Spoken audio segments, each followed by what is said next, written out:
සිරිපතුල් පිටිපස්සට ඇවිල්ලා හොඳට බලන් ඉන්න සාන්තේරිය අවුල් සැතපීලා පිරිනියම් පාපු ආකාරය පෙන්වන්න කරනවා.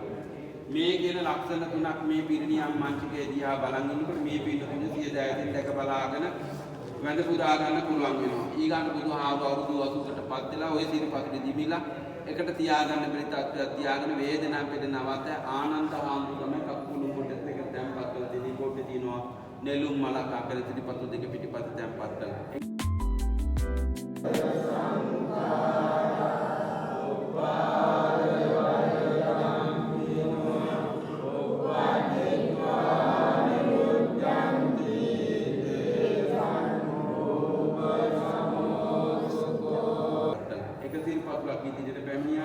අනිත් සිරිපතුල පිටිපස්සට ගියාන් නම් පිරිනියම් පෑවිත් දැනගත්තේ ඒ විදිහට තමයි නිර්මාණය කරලා තියෙන්නේ.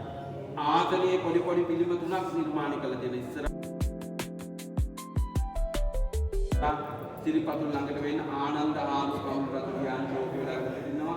මැද සුභද්‍ර මහ රහතන් වහන්සේ භාවනා කරන ආකාරය පෙන්වුම් කරනවා. මේ දුසිනාරාම වල තිබු කරන වෑමී කොණ්ඩ බාණෙක් කෙනෙක් බුදුහාරම පස්නාහින්න දරු වේදනා කරලා මහාන කරන බුදුහාම පිරිනියම් පාන්නට පෙර භාවනා කරලා දුසිනාරාම වහන්සේ ඊගාන්ත ආරෝපයක් මේ ඊට ළඟට වෙන පොළොවට ආතුලි තැන්පත් කරලා දින පොළොවට කියන්නේ තමයි තබ්බ මල්ලිකාගේ දේවිකා මල්ලව රත්තරන් ගිවිසුව තමයි බුදුහාම වහන්සේගේ අවසන් කටයුතු මූලිකත්වයෙන් කළේ. ඒ සෝප වල ඉන්න ආකාරය පෙන්වනවා.